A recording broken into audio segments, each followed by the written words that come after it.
Kapadudod. Magandang araw po sa inyo at sa mga nakikinig ngayon. Ako po si Andoy, 50 years old at isa ako sa mga libu-libong mga kabarangay na tumatangkilik sa Barangay Love Stories tuwing alas 12 ng tanghali sa Barangay LS 97.1. Ang akin pong kwento ay nangyari 30 taon na ang nakakalipas. 20 years old pa lamang po ako noon. Siguro may magtatanong na bakit ngayon lang. Masyado na po matagal na ang panahon ng dumaan. Sa totoo lang po ay kamakailan lang ako nagkaroon ng closure. Kung paano po ay sa huling parte ng liham ko po sasabihin sa inyo. Hayaan niyo pong ibalik ko muna kayo noong mga panahon na yon. Sa edad na 20 anyos ay ulila na po akong lubos. Wala din po akong kapatid kaya mag-isa na lamang po ako sa buhay noon. Para may taguyod ang sarili ko at higit sa lahat ay makaipon ay madami akong pinasok na trabaho. Nagkakargador ako sa palengke, nangangalakal at umi-extra sa pagpipedicab. Ang iniipon ko po ay nilalaan ko para sa pag-aaral at sa pangarap ko din pong makapagtapos ng kolehiyo.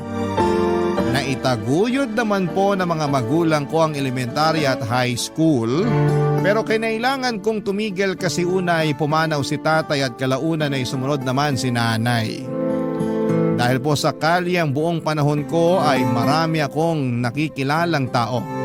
At isa na po doon ay si Maylene, 22 years old na po siya noon. Graduating na sa kurso niya. Nag-iisang anak po siya ng nanay niyang si Aling Gila. 40 years old naman siya noon. May kasungitan po si Aling Gila, hindi naman po sa namimintas ako. Pero mata pobre po siya. Mataas po siya, ang pangarap niya sa buhay at para sa kanya ay si Maylene ang tutupad na mga yon. Kabaliktaran naman ni Aling Gila si Maylene na ubod ng bait, maalalahanin at mapagmahal. Nung unang maisakay ko siya sa pedicab ko ay may kung ano na akong naramdaman para kay Maylene. Pero syempre hindi naman po maganda ang buhay ko kaya naman sinolo ko na lamang ang nararamdaman ko. Medyo hindi po maganda ang unang pagkikita namin ni Maylene kasi habang nasa biyahe na kami sa pedicab ay bigla siyang nagpanik kasi nawawala po ang wallet niya. Alalang-alala ito kaya sinabi ko na huwag alalahanin ang bayad sa pedicab. Libre na yon pero syempre po importante ang wallet niya. Kaya hindi naman natapos ang pag-aalala niya. Dinamayan ko na lamang po siya. Ang ginawa ko po ay sinamahan ko siya na balikan ang lahat ng lugar na pinuntahan niya ng araw na yon para makapagtanong-tanong. Doon po kami nagkakilala ng lubusan.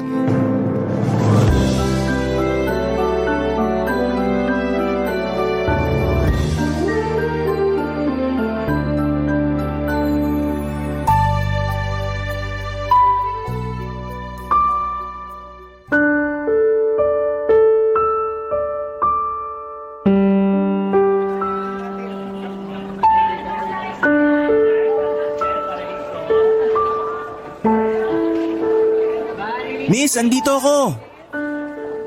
Kumusta? Nakita daw ba nila yung wallet mo? Hindi eh. Tara, puntahan pa natin yung ibang lugar na napuntahan mo. Ito na yung huling lugar na napuntahan ko. Saan kaya nahulog yun? Mahalaga pa naman yung mga nandun, mga IDs ko. Nandun din yung mga resibo sa mga nabayaran ko sa school para i-present sa registrar. Oo, minahon ka. Pasensya na ha. Wala akong panyo na maipapahiram sa'yo. Okay lang. Hindi ko alam kung anong sasabihin sa'yo eh. Wala ka namang kasalanan eh. Wala na rin siguro ang wallet ko. Oh, huwag ka mawalan ng pag-asa. Maniwala ka na mahahanap din yun. Pero wala sa mga lugar na napuntahan ko. Hayaan mo, magtatanong-tanong pa din ako. Hindi ako titigil hanggat hindi ko nakikita ang wallet mo. Salamat.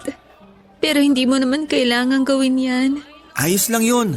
Total yung mga lugar na napuntahan mo, nalilibot ko palagi dahil nagkakargador din ako dito sa palengke. Kaya makakapagtanong-tanong ako. Salamat. Walang anuman yun, miss. Ay, sorry. Saan?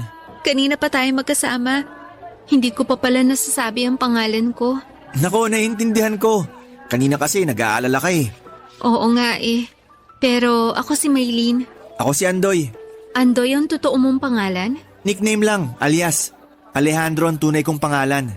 Maganda naman ang Alejandro ah. Pangit ba ang Andoy? Hindi. Ang ibig kong sabihin, maganda ang pangalang Alejandro pero cute din naman yung Andoy. Parang ako? Ha? Uy, natatawa ka. Ikaw naman kasi, hindi ko inaasahan yung joke mo. Kasi kanina ka pa malungkot. Alam ko naman na importante yung nawawala. Pero sana mag-relax ka lang. Oo nga. Habang wala ka pa kanina, bumili ako nitong tinapay at soft drinks. Bakit? Ha? Bakit? Ibig kong sabihin, bakit bumili ka pa? Nalugi ka na nga ngayong araw kasi yung oras ng pasada mo. Sinamahan mo lang ako at ayaw mo pa magpabayad. Nako, wala yun. Basta may nangangailangan, dapat tulungan. Salamat. Paano tong tinapay at soft drinks? Nakakahiya na sa'yo. Sa'yo na lang yan. 2 binili ko. Tig-isa sana tayo. Ganun ba? Ayaw mo ba? Akin na nga, nakakahiya naman. Nag-abala ka pa. Sabi ko nga ayos lang eh. Tara, kain na tayo. Maupo ka dito sa loob ng pedicab. Sige na nga. Nag-aaral ka pala? Mukha bang hindi? Ha? Hindi. Joke lang. Ako kasi hindi nag-aaral eh. Sorry, wala akong ibig sabihin. Joke lang. Ay, ikaw talaga? Saan ka nag-aaral? Hindi nga ako nag-aaral. Joke ba yan o totoo? Totoo. Bakit ka natatawa? Na-counter joke kasi kita eh. Eh wala ka namang joke eh. Seryoso yung sinasabi mo. Ha? Oo nga. Kakainis ka. Aalis na ako. Uy, ito naman hindi na mabiro. Pinagagaan ko lang ang mga sitwasyon. Pinagagaan ko ang loob mo para wag ka mag-alala. At pinagagaan ko din ang loob ko na itawan na lang dahil hindi ako nag-aaral. Bakit ayaw mo mag-aral? Hindi naman sa ayaw. Wala pa kasing pere.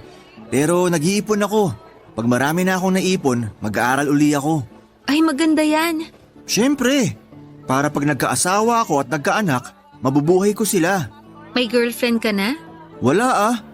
Pero sana magkaroon na. Darating yan. Dumating na. Ano yun? Wala. Sabi ko, kainin mo na yung tinapay.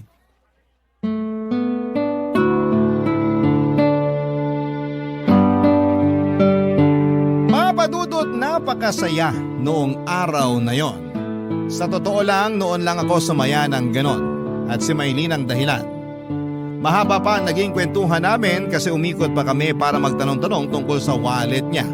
Kahit na wala kong kinita ng araw na yon ay iba pa din ang pakiramdam. Napakasaya ko talaga na nakilala ko si Maylene. Nalaman ko pa kung saan siya nakatira kasi hinatid ko siya sa mismong bahay nila. Pero pagkababa ko kay Maylene sa tapat ng bahay nila ay saka ako dinagukan ng katotohanan na hindi magiging kami. Malabong magkagusto sa akin si Maylene sa estado ng buhay ko. Kahit na ganoon ay naramdaman ko ay ginawa ko pa ding inspirasyon si Maylene para magsipag palalo. Kung doble ang sipag ko noon ay triniple ko pa para mahabol ko ang estado ng buhay nila. Madalas kaming nagkakasalubong ni Maylene sa mga lugar na pinupuntahan niya. Hindi dahil sa gawa ng pagkakataon kundi inalam ko talaga kung saan siya nagpupunta at ang schedule niya. Naging stalker ako sa mabuting paraan, papadudot. Kasi gusto ko lang naman na safe si Maylene sa pagpasok at pag-uwi sa kanila. Nakikita ko din naman na hindi naiilang si Maylene sa mga pagkakataon na nagkikita kami. Ramdam ko din naman na masaya siya, papadudot.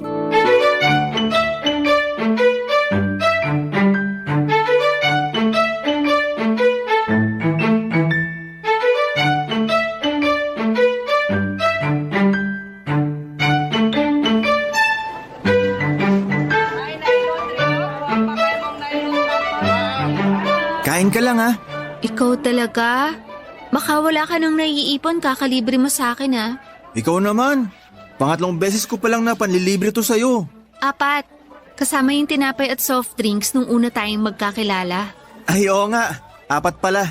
O kita mo na, ang daming beses na. Maylene naman, ginatang bilo-bilo lang yan.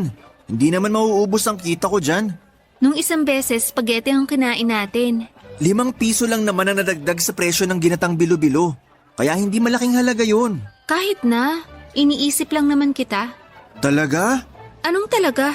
Iniisip mo ako? Oo. Teka, ikaw, pilyo ka ha? Ayos lang yon. Kasi iniisip din naman kita. Iniisip mo ko? Oo naman. Bakit? Ha? Wala lang. Anong wala lang? Pwede ba yun? Kasi nga mahal kita. Ha? Ha? Ang ibig kong sabihin, kasi baka, kasi, Ano? Maylin, huwag ka magalit. Sorry. Sorry talaga. Saan naman? Sa nasabi ko, Ano sa mga sinabi mo yung hinihingi mo ng sorry? yung mahal kita. Ang ibig sabihin, hindi mo ko mahal. Hindi, mahal talaga kita. Ano? Sorry. Ikaw kasi tinanong mo eh. So ano nga?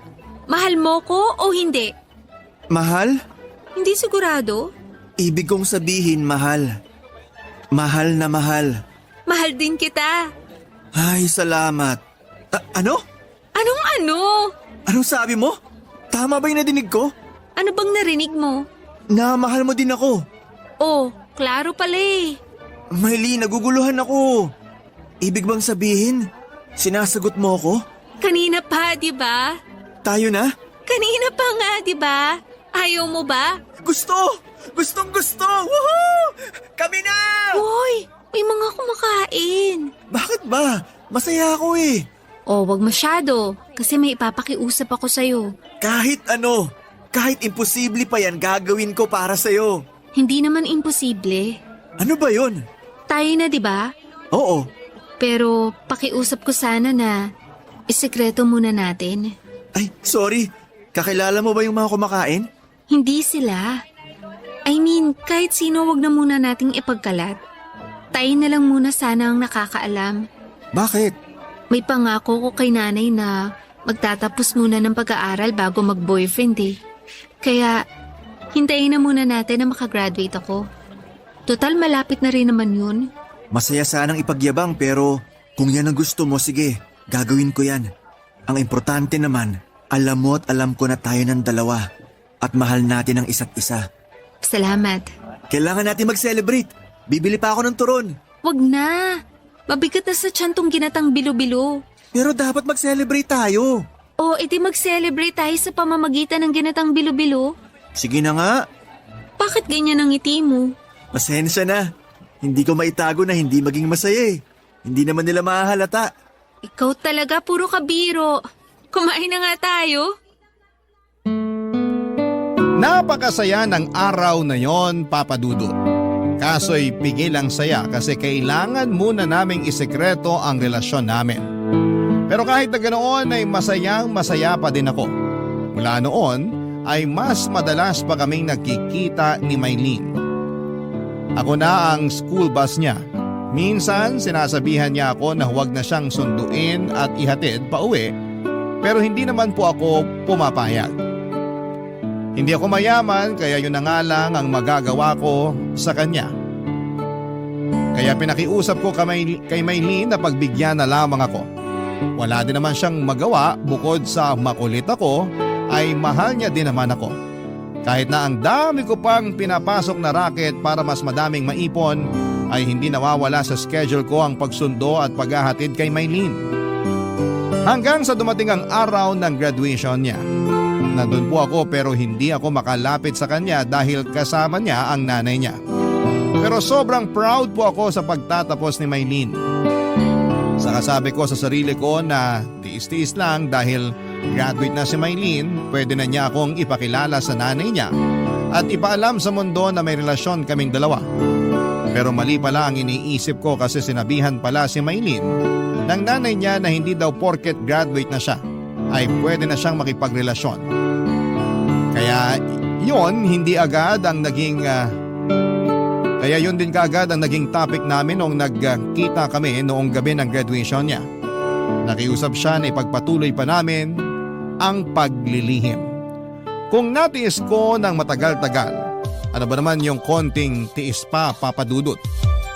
Sumangayon ako sa gusto niyang mangyari na ilihim namin ang aming relasyon ng mga panahong yon, Papa Dudut, para hindi magalit ang nanay niya. Barangay Love Stories. Barangay Love Stories. Papa Dudut, sabi nga nila ay walang lihim ang hindi nabubunyag. Nalaman ko na lamang na kinokompronta ng nanay niya si Maylene dahil nga sa paglilihim ng relasyon naming dalawa. Galit na galit po siya kay Maylene at na triple pa ang galit niya nang malaman niya na ako ang karelasyon ni Maylene. Dahil sa napag-alaman din ni Aling Gila ang estado ko sa buhay. Kahit na hindi pa niya ako nakikilala ay galit na galit siya sa akin. At halos isumpa ako. Para sa nanay ni Maylene ay napakalaking kasalanan ang paglihiman siya at mas malaking kasalanan na ako lang pala ang lalaking karelasyon ng anak niya. Papa Dudut, hindi nga ako kilala ng nanay ni Maylene pero inalam niya ng pilit ang background ko. At nang makilala ako ay iniskandalo ako ng ilang beses. Mga masasakit na salita at pangmamaliit ang nadidinig ko mula sa kanya. Hindi ko na lamang po pinansin. Hindi po ako sumasagot man lang. Tahimik ako pero hindi ako napanghinaan para ipagpatuloy ang relasyon namin ni Maylene. Alam ko din po na totoong mahal ako ni Maylene kaya sapat na dahilan na po yun para ipaglaban ang pag-ibig namin. Ang mga nakakarinig sa pangmamaliit sa akin ng nanay ni Maylene imbes na husgahan ako ay mas nagagalit sila sa mga pangit na sinasabi ni Aling Gila. Kahit ganoon ay tuloy pa din ang relasyon namin ng anak niya. Para kaming mga pugante na nagtatago at hindi pwedeng mahuli. Hindi ko alam na sobra na pala ang dinadala ni Maylene sa damdamin niya dahil sa ginagawa sa akin ng nanay niya kaya gugulatin niya kami sa isang balita.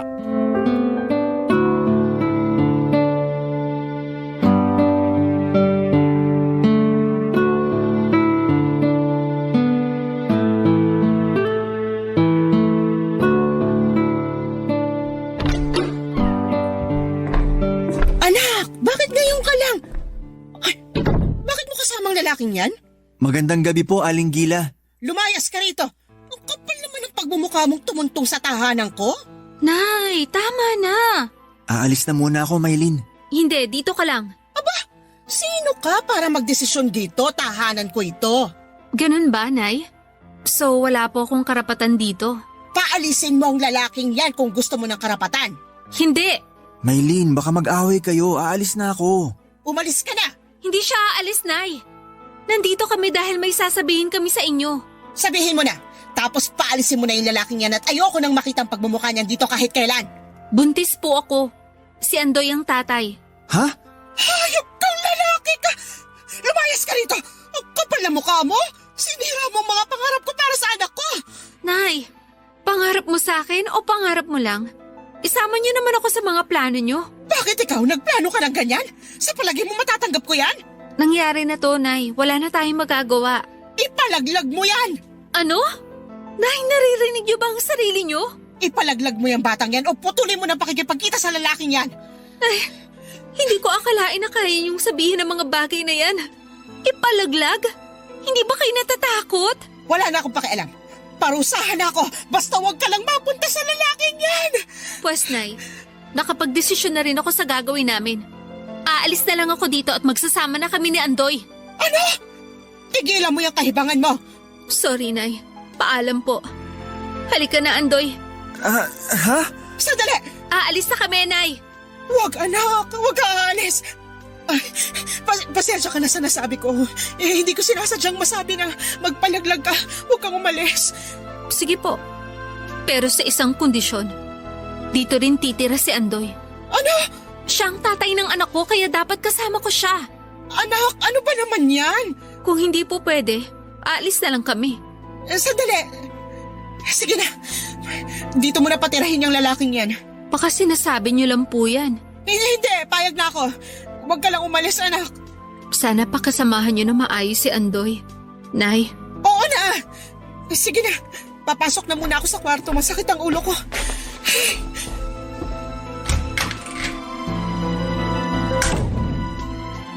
Hoy, bakit ka tulala?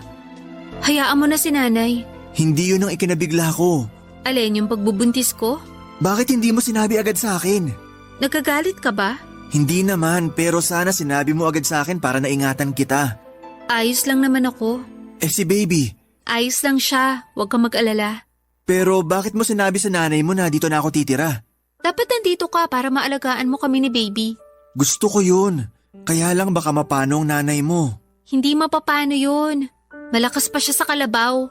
Wala namang sakit si nanay. Kalimutan na nga muna natin yun. Ngayon palang pumapasok sa utak ko na magiging tatay na ako. Dapat mag-celebrate. Hoy, ayan ka na naman sa celebrate. Wag na. Yung nandito ka lang, sapat na yun. Ano bang kailangan kong bilhin? Bibili na ba ako ng mga lampin? Ang luma ng lampin ha? May mga diapers na ngayon. Oo nga pala. Damit na lang o kaya sapatos. Tumigil ka nga. Hindi pa nga natin alam kung babae o lalaki si baby. Eh di pang unisex ang bibilhin ko.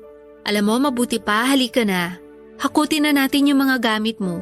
Pwede ba na nandun pa din ang mga gamit ko? Pero dito na ako sa'yo? Kung yun ang gusto mo, sige. Basta dito ka na uuwi ah. Pupunta ka lang doon kapag may kukunin ka. Papadudot wala akong nagawa kundi ang sumunod sa kagustuhan ni Maylene na makipisan sa kanila. Tama naman siya na kailangan niya ako lalo na at dinadala niya ang aming magiging anak. Sobrang halo-halo ang emosyon ko. Masaya ako dahil magkaka-baby na kami pero nagwo-worry ako dahil natatakot ako na baka mapabayaan ko ang mag-ina ko. Dahil sa kakarampot pa lamang ang pera ko. Kailangang makaipon sa pangangalaga kay Maylene habang nagbubuntis. Para sa panganganak niya at sa gatas at iba pang mga pangangailangan ng baby.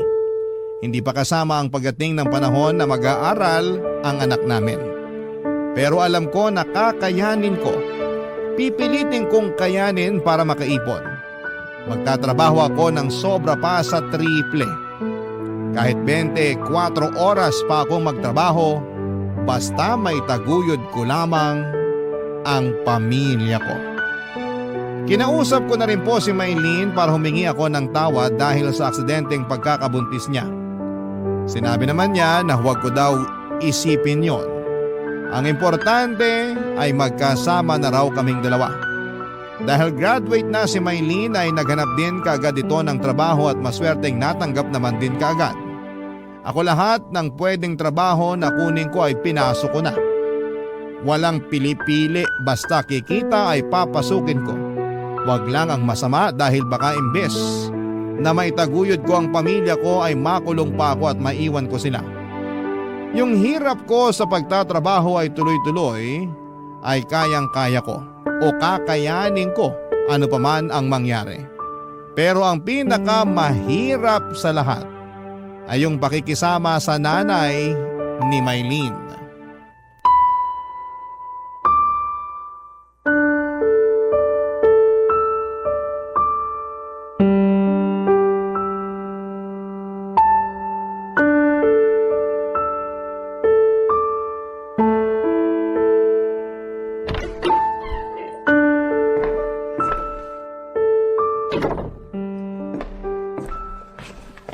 Naku, nandito na palang senyorito. Magandang tanghali po, Nay Gila. Hoy, ang kapal mo! Huwag mo akong tawaging nanay. Pasensya na po. Eh bakit ka nandito? Dapat nagtatrabaho ka. Hindi ka na nahiya? Ang anak ko pang bumubuhay sa'yo. Gusto ko po magbigay ng pera, pero sabi ni Maylene itago ko na lang daw sa bangko para sa pangangailangan sa hinaharap. Umuo ka naman kaagad. Siyempre sinasabi ng anak ko yon kasi hampas lupa ka. Hindi naman po. Anong hindi? Kung hindi ka hampas lupa, ano ka? Excuse po muna. Anong excuse? Nag-i-Ingles ka pa, wala ka namang pinag-aralan. Nakatapos naman po ako ng high school. Ay, ipagyayabang mo yan. Hindi pa din maitatago na bobo ka. Papasok na po muna ako sa kwarto. At bakit?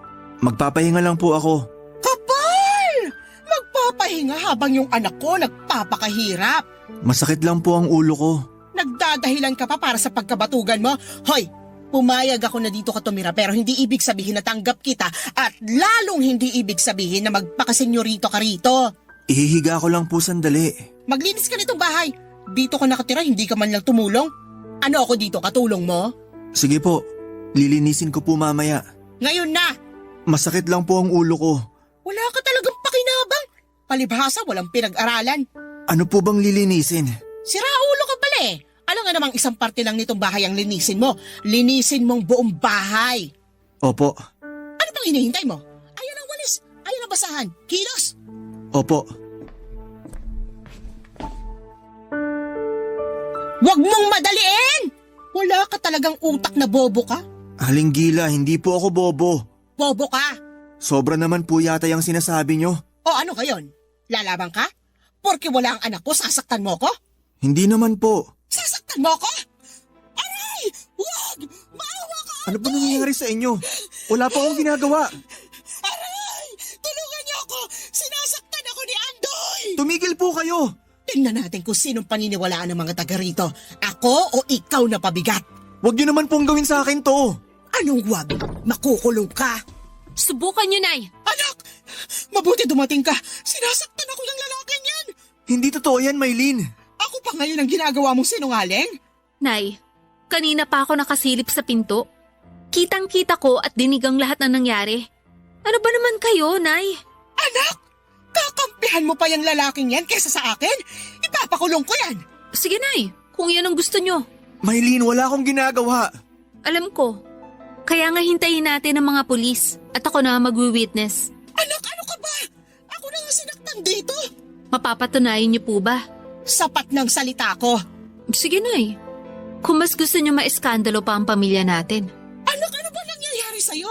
Maylin, para matapos na to, babalik na lang ako sa bahay. Araw-araw na lang akong dadalaw para kumustahin ka. Ako pa din naman na nagsusundo at naghahatid sa'yo. Mabuti pa nga. Salamat naman. Sandali. Kukunin ko lang ang mga gamit ko para doon na tayo sa bahay mo. Anak! Anak, huwag ka sumama! Hayaan mo na siya! Ewan ko na sa inyo, Nay. Ayoko magalit sa inyo kaya kami na lang ang aalis. Huwag ka nang umalis, anak! Please! Hindi ako aalis. Pero mangako kayo na ito na ang huling beses na pagsasalitaan at pag-iisipan nyo na masama si Andoy. Mangako kayo at gawin nyo. Oo, anak. Papadudot natapos na naman ang araw na yon at muling nangako si Aling Gila. Tahimik kami ng ilang araw, walang panunumbat, walang parinig. Akala ko ay ayos na ang lahat pero may mas malaking pasabog pala si Aling Gila. Pinagplanuhan niya ang isang bagay na ikakasira ko para tuluyan akong itakwil ni Maylin. Ang naging plano niya ay kinausap ang isa sa mga kakilala ko at kinontsaba na yayain akong uminom at lasingin. Pagkatapos noon ay may papupuntahin silang babae na inupahan para magpanggap na karelasyon ko. Siyempre hindi lang yon, planado na rin na darating si Aling Gila kasama si Maylin para mahuli kami ng inupahang babae na nakakandong sa akin kahit na wala na akong malay. Nakakatawa nga na may gagawa pala talaga ng ganon. Yung tipong ginagawa ng mga kontrabidang nanay sa mga pelikula. Pero syempre, huli na noong nalaman ko kasi nagtagumpay si Aling Gila. Malay ko ba naman kasi na tatablahin ako ng kakilala ko at ipapain ako ng ganon. Kaya huling-huli ako ni Maylin, papadudot, na may kalampungan na babae na wala akong kaalam-alam. Siyempre, gaya ng inaasahan ay galit na galit si Maylin. Mag-iiskandalo at aawayin ang inupahang babae. Barangay Love Stories. Barangay Love Stories. Papadudot matapos mag-iskandalo ni Maylin ay umalis ito nang hindi man lang sinundan ni Aling Gila. Nagpaiwan siya para makausap ang mga kakonsyaba. Inabutan niya ng pera ang kakilala ko pati ang babaeng inupahan niya. Nang hingi pa ng dagdag ang babae dahil wala naman daw sa usapan na masasampal siya ni Maylin. Ayaw sana magbigay ni Aling Gila pero nanakot ng babae na aaminin kay Maylin ang lahat kapag hindi siya nabigyan ng dagdag. Inisman ay walang nagawa si Aling Gila kundi ang magdagdag ng bayad. Matapos ang usapan nila ay umalis na rin kaagad ang tatlo. Para akong tanga dahil kinaumagahan ay nagising ako sa tapat nung tindahan na pinag-inuman namin. Iniwan na lamang nila ako doon na parang basura. Masakit ang ulo ko na umuwi sa bahay nila Maylin. Wala akong alam-alam sa nangyari ng gabing yon.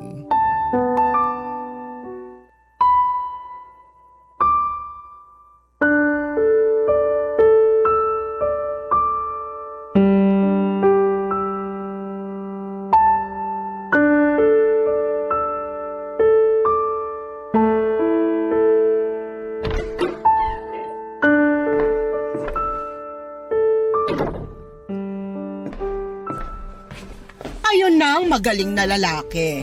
Magandang umaga po, Aling Gila. Ay, talagang magandang umaga ko ngayon. Ewan lang sa'yo. Po? Ewan ko sa'yo. Si Maylin po. Bakit? Nasaan po siya? Iwan mo muna kami, Nay. Tawagin mo lang ako.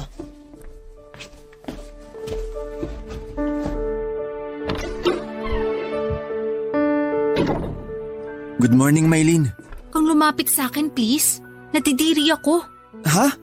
Mahal naman, pasensya ka na. Nalasing ako, hindi ako ginising ni paring Amir kaya doon ako nakatulog sa tapat ng tindahan. Huwag mo akong paikutin. Totoo, mahal. Huwag mo sabi akong lapitan eh. Nandidiri ako sa'yo. Ano bang sinasabi mo? Wow, patay mali siya. Huwag mo nang itago dahil nahuli ko na sa akto. Ang alin? Wow naman. Consistent ka ha? Ano bang sinasabi mo? Pasensya ka na at ngayon lang ako nakauwi. Totoo ang sinasabi ko. Pero pangako, hindi na mauulit. Gusto mo pa sanang ulitin kung hindi kita nahuli. Nahuli? Ano bang ibig mong sabihin? Huwag mo naman akong paikutin, hindi ako tanga. Nawala na yung lasing mo kaya nagmamaang-maangan ka na? Maylin, ano ba to? Naguguluhan na ako. Kunwari hindi mo ako nakita kagabi dun sa tindahan. Ha? Nagpunta ka dun? Andoy naman. Maylin, diretsuhin mo na nga ako. Gusto mong diretsahan? Oo. Lumayas ka dito. Mahal naman. Dahil lang sa naglasing ako, papalayasin mo ako. Tingin mo ba ganun ako kababaw? Na dahil lang sa paglalasing mo kaya ako galit? Eh ano pang dahilan? Gusto mo pang sa akin manggaling. Oo. Hindi ka na nahiya? Mambababae ka lang sa tindahan pa. Nakitang-kita na maraming tao. Nambababae? Ano bang sinasabi mo? Tigilan mo nga ako. Hindi kita maintindihan. Lumayas ka na. Ha? Mahal, ano ba to? Umalis ka na habang nakakapagtimpi pa ako. Mag-usap muna tayo. Wala nang dapat pag-usapan. Ang relasyon natin, ang buhay natin, kailangan natin pag-usapan. Hindi ko alam kung saan galing yung sinasabi mong pabababae. Tumigil ka na nga. Huling-huli ka na, lumulusot ka pa. Nagpunta kami ni nanay kagabi sa tindahan. At huling-huli namin na may nakakandong sa iyong babae. Nakakadiri ka. Sakali kapag gumawa ng kababuyan mo. Hindi totoo yan. Hindi ko alam ang sinasabi mo. Lasing na ako kagabi. Wala na akong naaalalang ganyan. Kaya nga lumayas ka na para tapos na. Ano ka ba? Kung ano man na nakita mo, hindi totoo yon. Baka may nag-setup lang sa akin. Huwag naman ganito. Gusto ko kayong alaghaan ng anak natin. Walang anak. Hindi talaga ako buntis. Sinabi ko lang yun para tantanan na tayo ni nanay. Para hayaan niya na tayo magsama. Pero mali pala ang ginawa ko. Kaya lumayas ka na. Respetuhin mo ang sinasabi ko. Ayoko nang makita ulit ang mukha mo. Paalam. Maylin! Oh, ano pang hinihintay mo? Aling Gila, may kinalaman ba kayo dito? Kagagawan niyo to? Kagagawan ko man o hindi, pinalalayas ka na mismo ng anak ko kaya umalis ka na. Bakit niyo nagawa to? Wala akong inaamin sa'yo. Alam kong kayo nagplano nito. Alam mo, ang dami mong sinasabi, umalis ka na bago kita ipabarangay. Tandaan mo, hindi kayo kasal ng anak ko. Mahal ko ang anak niyo. Mabuti pala hindi totoong buntis si Maylin, kaya mas mabuti talaga na mabura ka na sa buhay niya. Layas! Aling Gila! Layas! Papadudot mahal ko si Maylin kaya sinabi ko na gagawin ko ang lahat para maiayos ang sinira naming pagmamahalan. Ayokong umalis noon. Kakatuking ko sana si Maylin sa kwarto para muling kausapin pero handa talaga si Aling Gila. Isang sigaw niya lang ay may mga kalalakihan na pumasok ng bahay para ilabas ako. At sa kanto ay pinagulpi pa niya ako. Tulad nga ng nabanggit ko kanina ay para talagang isinabuhay ni Aling Gila ang mga napapanood niya sa pelikula.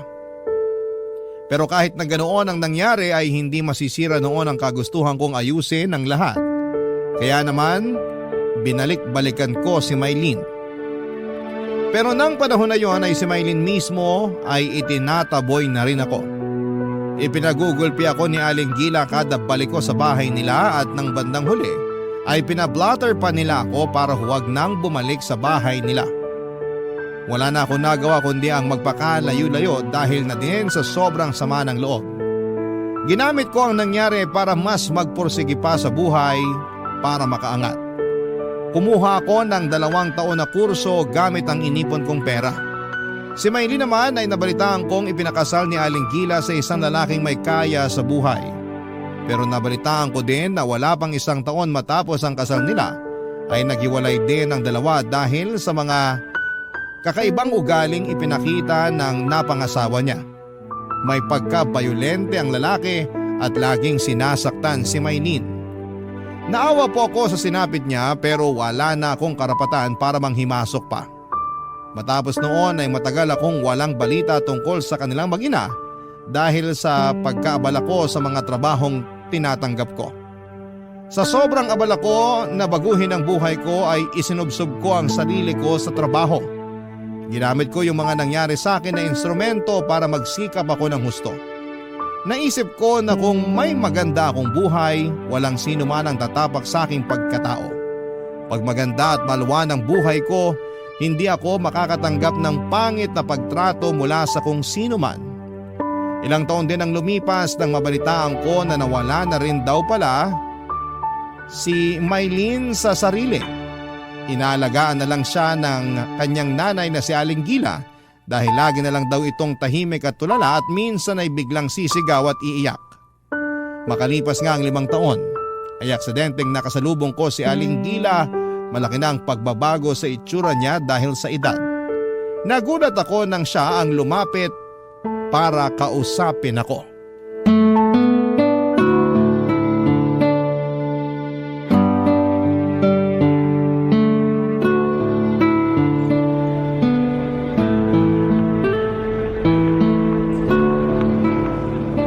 Andoy, Aling Gila, kayo ba yan? ako nga. Magandang umaga po. Magandang umaga din. Kamusta po? Eto, hindi maganda ang buhay. Hindi naman po siguro. Ang gara naman ang pananamit mo. Salamat po. Kotse mo yan? Opo, napag-ipunan kaya nakabili. Maganda at mukhang mamahalin. Sakto lang naman po. Natapos na din hulugan. Pero mukhang bago pa. 1 taon pa lang po sa akin. Maingat lang po siguro ako. Mukhang maganda na rin ang buhay mo ah. Sinuwerte lang po. Matapos ko mag-aral, nakapagtayo ng negosyo. Sa awa ng Diyos, lumaki naman. Nagsipag po ako ng sobra matapos yung nangyari dati. Patawarin mo ko. Kalimutan niyo na po yun. Nakatulong naman po sa akin para magsipag pa ng sobra. Patawad. Aling Gila, wag po kayong umiyak. Sabi ko nga po, kalimutan na natin yun. Andoy, akong may gawa ng nangyari dati. Akong nagplano para makita ni Maylin na may kasama kang babae. Alam ko po. Alam mo? Opo, inamin din sa akin ni Amir. Pero wag niyo na pong isipin yun. Patawad, Andoy. Matagal ko na po kayong napatawad. Nung una, galit na galit ako. Pero natutunan ko magpatawad at makalimot para walang bitbit sa dibdib, para makakilos ng mas maluwag. Salamat, Andoy. Salamat. Kung mamamatay man ako, masaya na ako na napatawad mo ako. Huwag po kayong magsalita ng ganyan. Walang mamamatay. Malakas pa kayo. Hindi ko alam kung hanggang kailan ko pakakayanin ang lahat eh. Bakit po? Si Maylin. Ano po nangyari kay Maylin? Kamusta po siya? Nung mapalayas ka, ay ipinakilala ko siya sa isang lalaki na napili ko para sa kanya. Kaso Sinasaktan pala siya ng hayop na yun. Nabalitaan ko po yan at naghiwalay din sila.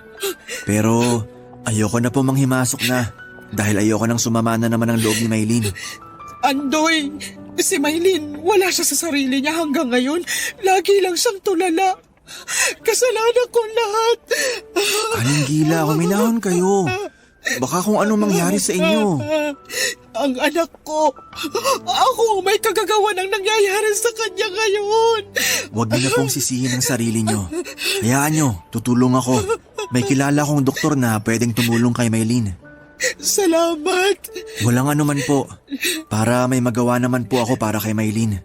Andoy, Po, may hihilingin sana ako sa'yo. sige po. Kung kaya ko po, wala pong problema. Andoy, balikan mo na si Maylin. Po? Baka pag binalikan mo siya, magbalik yung sigla niya. Magbalik yung dating siya. Alam na din niya na ako may gawa nung nahuli ka niya, kaya hindi na siya galit sa'yo. Aling Gila. Nakikiusap ako, mahal ka ng anak ko. Aling Gila, hindi na po pwede. May asawa na po ako ngayon at may 3 anak na. Yun pong doktor na sinasabi ko na tutulong kay Maylin ay yung asawa ko po. Huwag po kayong umiyak. Hindi ko po pababayaan si Maylin. Andoy, patawarin mo ako. Aling Gila, tama na po. Papa Dudut, napaluhod si Aling Gila sa narinig niya. Ramdam ko ang kanyang pagsisisi. Ramdam ko na inaako niya lahat ng pagkakamali kaya nagkaganon si Maylin. Itinayo ko siya at sinabing huwag na silang magsisihan at higit sa lahat ay huwag na niyang sisihin ang sarili niya sa mga nangyari. Ang kailangan niya ay lakasan na lamang ang loob at gawin ang pwede pang magawa para maiayos ang lahat. Hindi man 100% pero sigurado ako nagagaan kahit papaano. Binigyan ko siya ng kaunting halaga para sa panggastos nila at sinabing dadalaw kami ng asawa ko sa kanila para matignan ang kalagayan ni Maylin. Papadudot dahil sa pagkikitang yon, ay hindi ko mapigilang sumagi sa isipan ko ang buhay ko noon. Nung para lamang akong basura na tinatapak-tapakan. Pero pasalamat pa din po ako sa mga nangyari dahil naituloy ko ang pag-aaral ko at naging matagumpay ang negosyong tinayo ko. Ang pinangarap ko dati na mabigyan ng magandang buhay ang magiging pamilya ko ay nangyari na. Maayos ang mga anak ko at siniguro kong nakaantabay na ang lahat ng kailangan para makatapos sila ng pag-aaral. Lagi kong itinuturo sa mga anak ko ang maging mapagmahal at laging ikonsidera ang mga nakakaharap dahil hindi lahat ay maganda ang pinagdadaanan at tinatakbo ng buhay. Mahalaga na maiparamdaman lang natin sa kanila na kabilang at may silbi pa rin sila sa lipunan at hindi basta-basta lamang. Matapos matignan ng asawa ko si Maylin ay nabigyan niya ito ng gamot. Yung mga sumunod base sa reseta ng misis ko ay ako na mismo ang bumibili para kay Maylin. Ipinapadala ko mismo sa kanila. Alam po ng asawa ko yon at alam niya din kung sino si Maylin sa buhay ko at tanggap niya yon. May mga pagkakataon na dinadalaw din si Maylin ang asawa ko para kumustahin. Pero parang si Maylin na rin daw mismo ang may gusto na hindi siya gumaling. Makalipas ang mahigit 20 taon ay binawian na rin ng buhay si Maylin. Ang pagkawala ni Maylin ay ang naging closure ko na rin. Opo Papa Dudut, kinalimutan ko na po ang mga nangyari at nakapagpatawad na ako. Pero may naiiwan pa po talaga sa puso ko na hindi ko matanggal hanggang sa maging malaya na muli si Maylin. Yun po ang naging closure ko. Naiwan na pong mag-isa si Aling Gila kahit nangyari. Ang mga nangyari ay tinutulungan ko pa rin siya hanggang sa ngayon. Nagpapadala pa rin ako ng kaunting tulong buwan-buwan para sa gastusin niya na siyang ipinagpapasalamat naman ni Aling Gila.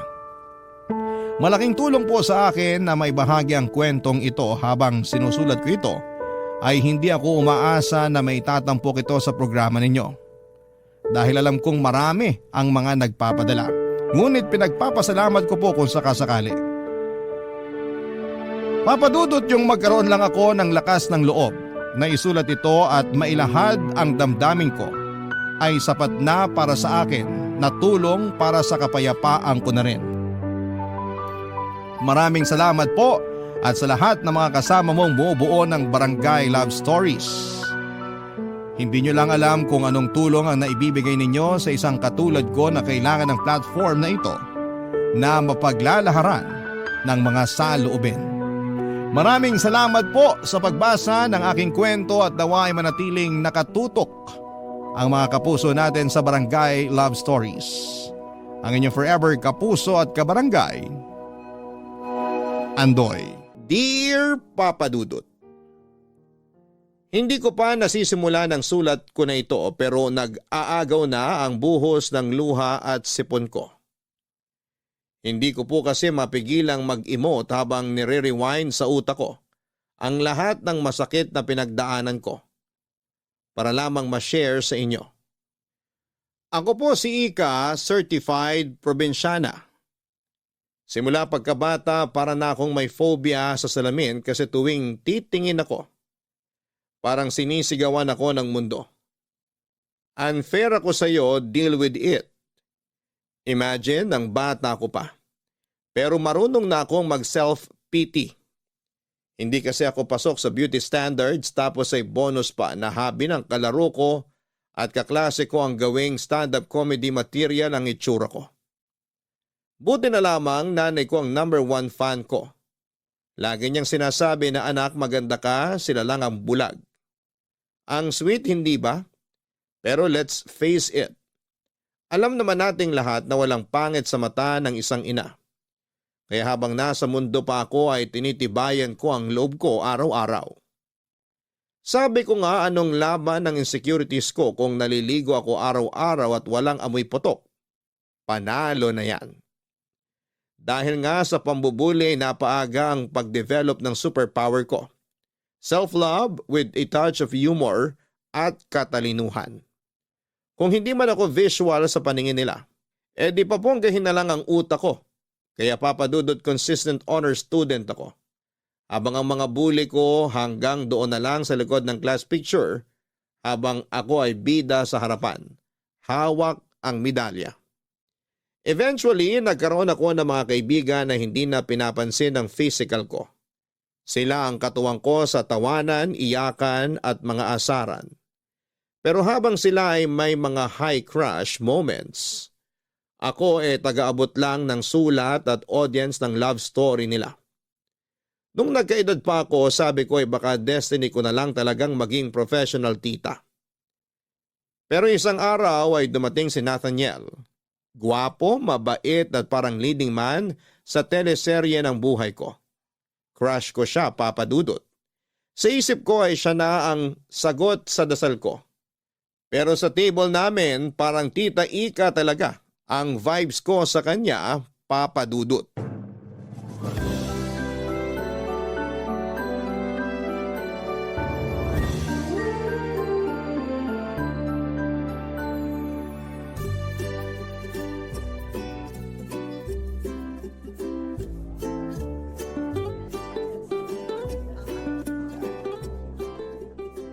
Okay lang naman ang pag-aaral mo?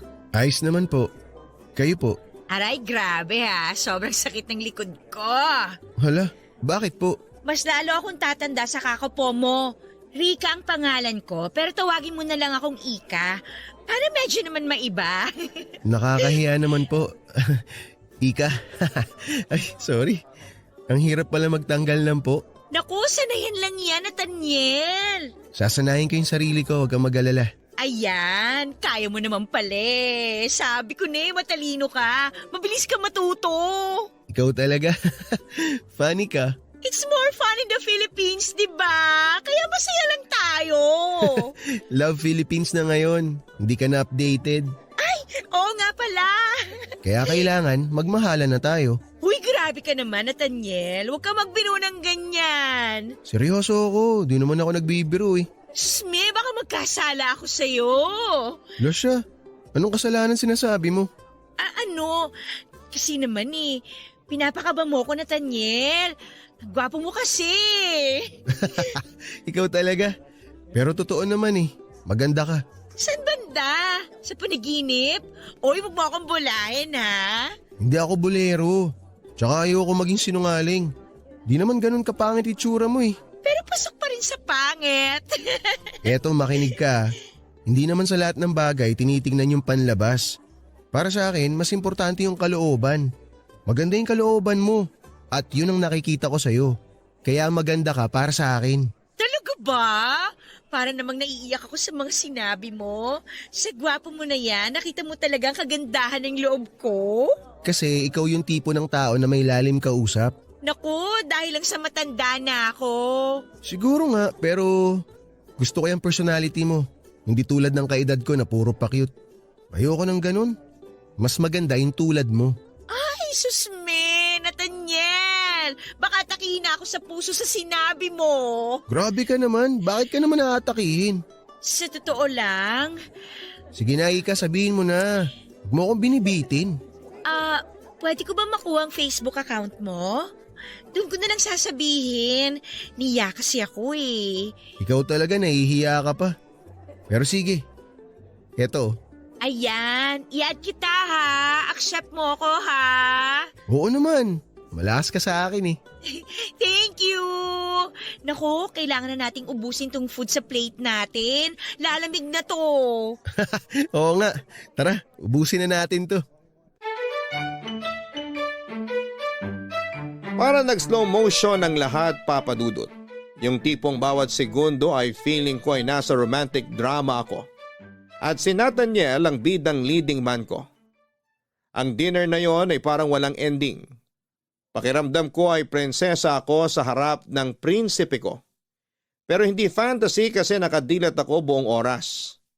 At grabe, nang inaccept niya ang friend request ko para kong sumabog sa kilig. Nag-flashback bigla ang teenage years ko kahit na 30 na ako. Ang pinaka nakakakilig, yung nag-offer siya na ihatid ako pa uwi. Aba, sinong tatanggi doon? Siyempre, umangkas ako sa motor na hiniram pa niya at nung humarurot kami sa kalsada ay hindi ko napigilan ang mahigpit na yakap. Kung pwede lang na ilipat ang bahay namin sa kabilang probinsya ay ginawa ko na. Pero ayon, kahit na bitaw mode ako pag uwi ay tuloy pa rin ang chat namin sa social media. Walang araw na hindi kami nagsisend ng message at kumustahan sa isa't isa. Dahil dito'y napatingin ulit ako sa salamin. Rika, ano bang nangyari sa'yo? Tanong ko sa sarili ko. Aba, nagbi-makeup na rin ako para kahit papaano magmukhang fresh sa mga date namin. Fast forward. Nung nag-date kami ay napansin niya na nag-makeup ako. Nagustuhan niya naman. At pagkatapos ng date namin ay hinatid niya naman ako sa bahay. Dito hindi na napigilan ang katawang lupa ko at may nangyari sa aming dalawa, Papa Dudut. Sa unang pagkakataon, naramdaman kong totoo pala yung sinasabi sa pelikula na you are beautiful in someone's eyes. Si Nathaniel, ang gwapo kong knight in shining armor, ay minahal ako. Hindi dahil sa itsura ko kundi dahil sa kung sino ako. Ang init na mga yakap niya, ang pangaangkin niya, para kung nasa ulap. Paulit-ulit naming pinatunayan sa kama na may spark talaga kami, Papa Dudut. Pero tulad ng sabi nila, hindi lahat ng maganda ay pangmatagalan. Unti-unting lumabas ang dark side ni Nathaniel. Sa bawat dalaw niya may kasamang hingi. Una, pera para sa rent ng motor. Sunod ay pang tuition. Tapos pang project. Hanggang sa patina sa pamilya niya ay ako na rin ang sponsor. At kahit halata naman na parang pineperahan niya ako ay hindi ko magawang magalit. Mahal ko si Nathaniel at binigay niya naman ang pangangailangan ko. Hindi naman ako lugi, sabi ko. Pero dumating din sa punto na sobrang komportable na niya.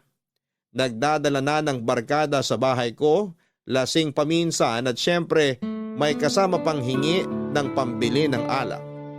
Sa bawat tagay nila para akong natutuyuan ng dignidad, Papa Dudut.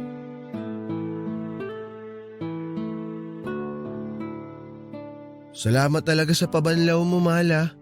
Talagang love na love mo ako. Mahal, pwede ba? Last na to? Bakit naman last na to?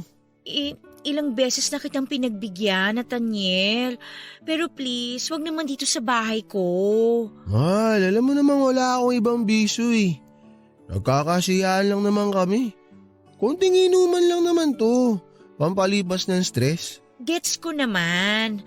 Pero hindi ko kasi gusto na may iba kang dinadala dito. Gusto ko naman ng konting privacy, mahal. Mahal, hindi naman sila iba sa akin eh. Mga pinsan ko naman yung mga dinala ko dito. Kaya nga nandito kami kasi katatapos na ng exam namin. Maganda dito sa bahay mo. May libreng pa-video okay pa kami. Tapos ang ganda pa ng smart TV mo. Aircon pa dito. Pero please, last na to ha. Pero hindi ba pwedeng respetuhin mo naman yung gusto ko? Alam mo namang may trabaho ako, di ba? Magtuturo pa ako. Eh sabi mo hindi ka naman magtuturo ngayon. Kaya nga ako nagdala ng konting saya dito eh. Gusto ko kasing magpahinga. Pero sa ganitong ingay, paano ko magagawa yun? Ay, teka sandali. Mga bro, pakihinaan nyo nga yung volume. O yan, pinahinaan ko na sa kanila. Mahal naman eh. Oo na, sige na, last na to. Di na ako magdadala dito ng mga kainuman ko.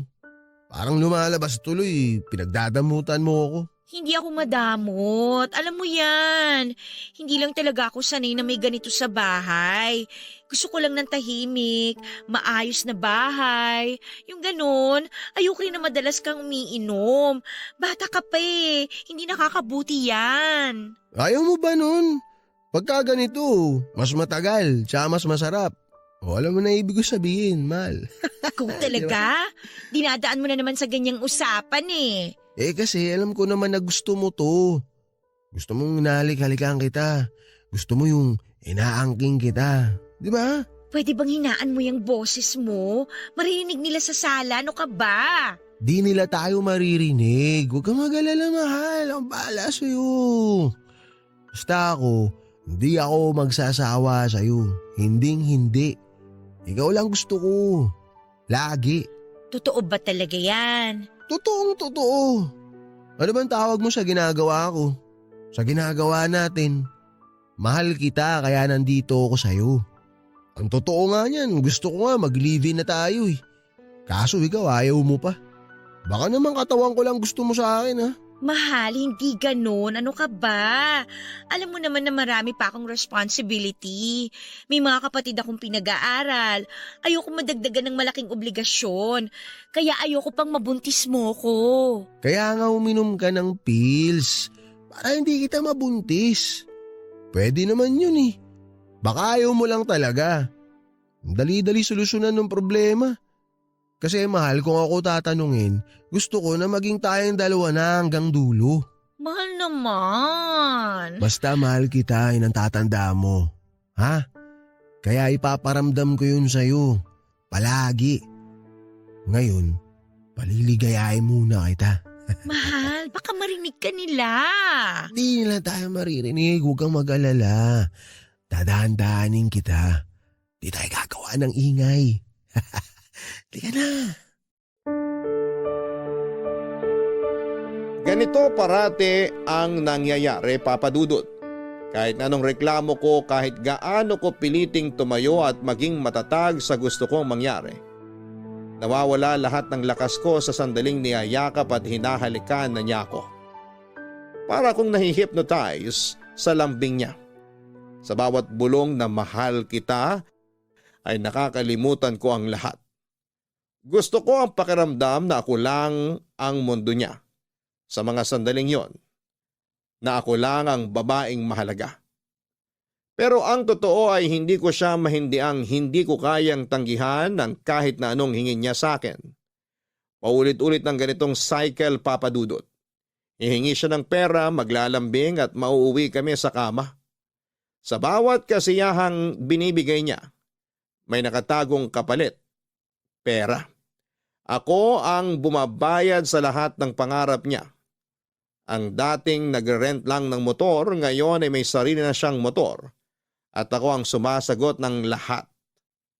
Parang naging ATM na ako sa buhay niya at ang password ay ang mga matatamis na salita at init ng gabi. Hindi ko maiwasang isipin na para akong punchline sa mga joke na naririnig ko. Parang yung kwento ng baklang bumili ng motor at sapatos para lang manatili ang lalaki sa tabi nila. Siguro nga ganito ang kwento ko.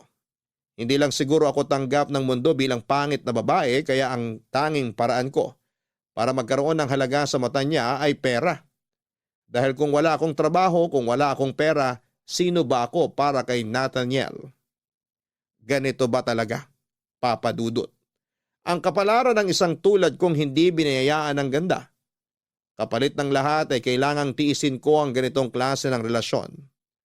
Kailangan ko bang magtiis at maging bulag basta lamang may kayakap sa malamig na gabi? May maramdaman lang na init ng katawan na tila nagsasabing mahalaga ka kahit papaano. Pero ang tanong na hindi ko matakasan, pagmamahal pa ba ito?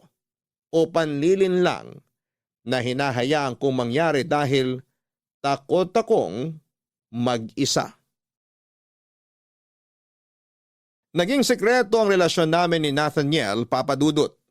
Halos lahat ng tao sa paligid ko, pati na rin ang pamilya ko, akala nila ay busy lamang ako sa trabaho at single na single kasi nga ay parang hindi ka panipaniwala na may lalaking nahuhumaling sa ganda ko. Joke lang po, Papa Dudut. Baka nahuhumaling sa kung ano ang meron ako na pwede kong maibigay. Ewan ko ba? Ginagawa ko talagang katatawanan ng bagay na dapat ay sineseryoso. Ang totoo talaga, Papa Dudut, ay nasa isang relasyon ako na puno ng panghuhot-hot at pagpapanggap. Hindi ko na mabilang kung ilang beses na akong nagbulag-bulagan dahil iniisip ko na baka mahal niya rin ako kahit papaano. Pero let's be real, Papa Dudut.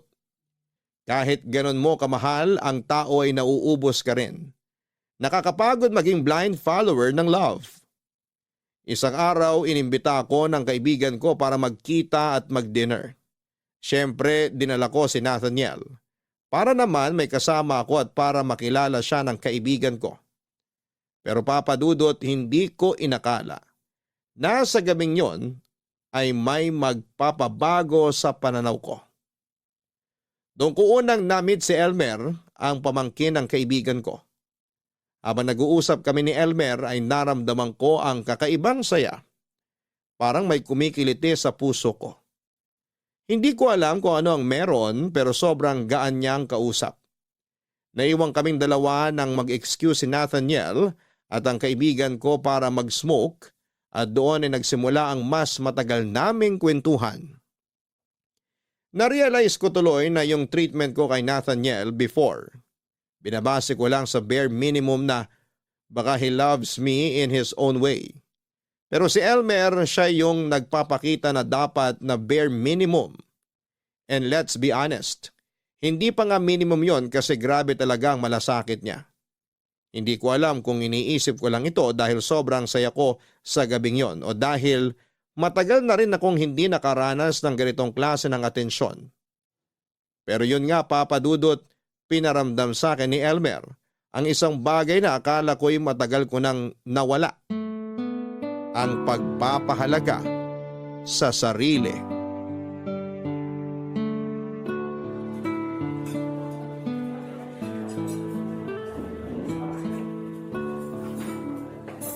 So, Elmer, ano nga ulit ang trabaho mo?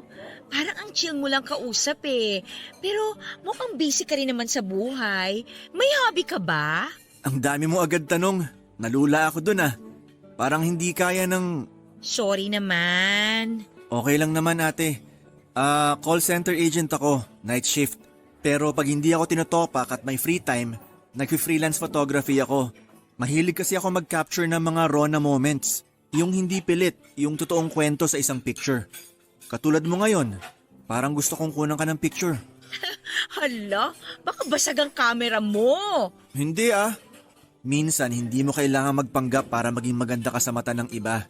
Be yourself. Maganda ka. Sus, bolero ka rin pala. Binigyan ka ata ng pera ng tita mo para sabihan ako ng magagandang words. Pero salamat ha. Baka kailangan mo na ng bagong salamin sa mata. Ikaw talaga. Alam mo, like sa trabaho ko, minsan kahit buong effort mo na binigay mo, parang wala lang sa ibang tao. Parang background music ka lang sa buhay nila. Pero okay lang. Ang mahalaga, nagawa mo ng maayos ang trabaho mo. Ikaw talaga, iba ka. May kaya naman kayo sa buhay pero nagtatrabaho ka? Si ate talaga. Hindi naman pwedeng walang trabaho sa Pinas. Hindi pwedeng nakatunganga lang at maghihintay ng biyaya. Dapat pinagtatrabahuhan. Kapag ang pera galing sa pawis, mas pinahahalagahan mo. At saka hindi mo basta-basta ginagasta sa kung ano-ano lang. Sina lola ko, tita at tito ko lang yung mayaman. Ako, corporate slave.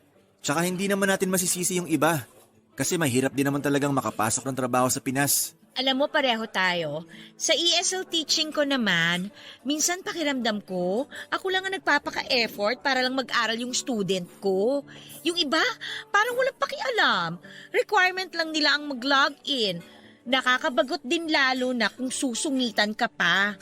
Susme, gusto ko na lang mag-log out minsan. Wag ka. Sobrang relatable. Dati, isang client ko, galit na galit kasi daw hindi ko siya maintindihan. Siya kaya, parang radyo na walang signal. Ako naman, isang student ko, sabi sa akin, "Teacher, are you sure you know English?" Grabe! Gusto ko siyang sagutin ng, "Ikaw kaya turuan ko ng Tagalog, tingnan natin." Nakakatuwa ka kausap. Kaya siguro kahit toxic na yung paligid, nadadala mo lang ng light. Hindi naman. Minsan nga iniisip ko kung tama pa ba ang ginagawa ko. Pero hearing that from you, parang ang gaan lang. Uy, thanks ha! Uy, parang ang saya nyo ah. Mahal, baka naman pinagpalit mo na ako sa pinsan ng kaibigan mo ah. Halika na, masayang kausap si Elmer. Feeling ko magkakasundo kayo. Ah, ganun? Kung sa tingin mo magkakasundo kami, baka nga magkasundo kami. Ano ba pinag-uusapan nyo? Sa gitna ng maalateleseryeng twist ng buhay ko ay may mga eksenang parang boom. Dumarating ng hindi mo inaasahan. Ganito na ganito ang peg noong dumating si Elmer sa eksena, papadudot, ibang level siya. Hindi siya yung typical na lalaki na magbibigay ng hi, hello, bye na vibes. Para siyang walking TED Talk, pero promise, walang dull moment. Kahit ang usapan lang ay tungkol sa ulam, biglang nagiging deep at meaningful. Habang kausap ko siya ay parang may slow-mo ang mundo ko. Tapos kami lang ang nakafocus. Ang gaan, ang saya at kahit feeling ko ang bigat-bigat na ng buhay ko. May mga sandali rin na hindi ko malimutan ang kakaibang tingin niya na ibinibigay sa akin. Gaya nung nakita niya kaming naghalikan ni Nathaniel matapos ang dinner.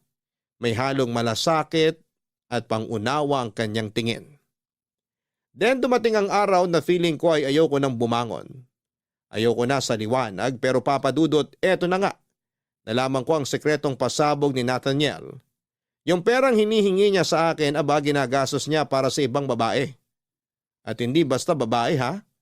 Diyosa levels. Para akong na-wipe out sa realization na yon. Na-realize ko na paano ko hinayaang magpakababa ng ganito. Si Elmer, alam ang lahat, ramdam ko ang pagkabahala niya. Pero mas naramdaman ko ang alaga niya. One time, sinabi niya sa akin ang mga salitang parang direct hit sa puso ko. Rika, mas mahalaga ka kaysa sa iniisip mo. Huwag kang pumayag na tratuhin ka ng mas mababa sa deserve mo, ang sabi niya. Papadudot umiyak ako noon sa harap niya. Imagine isang tao na nakita ang worth ko, kahit ako ay hindi ko na makita ang sarili kong halaga. Kaya kinumpronta ko si Nathaniel at nag-ipon ako ng lakas ng loob para harapin siya. Lahat ng sakit at hinanakit ay sinabi ko at ang hirap papadudot, pero habang ginagawa ko yon ay nararamdaman ko na parang unti-unting bumabalik ang self-respect ko. Naisip ko na finally unti-unti nang umaayos ang teleserye ng buhay ko. Tama na to. Wala nang kwenta tong palabas na to. Ayoko na. Tapos na tayo. Mahal, ano ba nangyayari sa'yo? Saan ba nanggagaling yung mga pinagsasabi mo? Pwede ba mag-usap muna tayo ng matino? Nathaniel, wag mo akong gawing tanga. Tanga? Saan naman nanggaling yan? Paano kita ginagawang tanga? Tigilan mo na yan. Alam ko na yung babae, yung pera, lahat ng kasinungalingan mo. Mahal, teka lang ha. Time out muna. Paintindi mo naman sa akin yung nangyayari. Hindi ko nasusundan eh. Na habang binibigay ko lahat, pinagtatawanan mo ko? Na ginagamit mo ko habang nag-iilusyon akong mahal mo talaga ako? Ika, mahal kita. Mahal? Mahal ba yung ginagawa mo? Gagamitin mo ko, sasaktan, tapos yung perang hinihingi mo, ginagastos mo sa ibang babae? Yan ba yung pagmamahal? Huwag mo akong pinagloloko, Nathaniel! Mahal, please. Pag-usapan natin to. Alam kong kaya nating ayusin to. Huwag ka muna magpadalos-dalos. Hindi kita kayang mawala sa buhay ko. Hindi, Nathaniel. Pinili mong sirain yung relasyon natin. Yung tiwala ko, pati ako.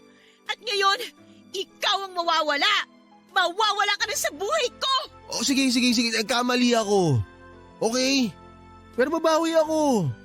Bigyan mo lang ako ng isang chance. Wala nang chance. Wala nang aayusin. Sa wakas, nakita ko na kung gaano kababa yung trato ko sa sarili ko dahil sa'yo. Pero tapos na yon. Deserve ko ang masigit pa. Ako ang deserve mo. Hindi mo ko kayang iwan, Ika. Alam ko yun. Hindi mo kaya. Sino may sabi? Ikaw? Well, newsflash. Kaya ko. At ginagawa ko na ngayon. Tama ng lahat ng kalokohan mo.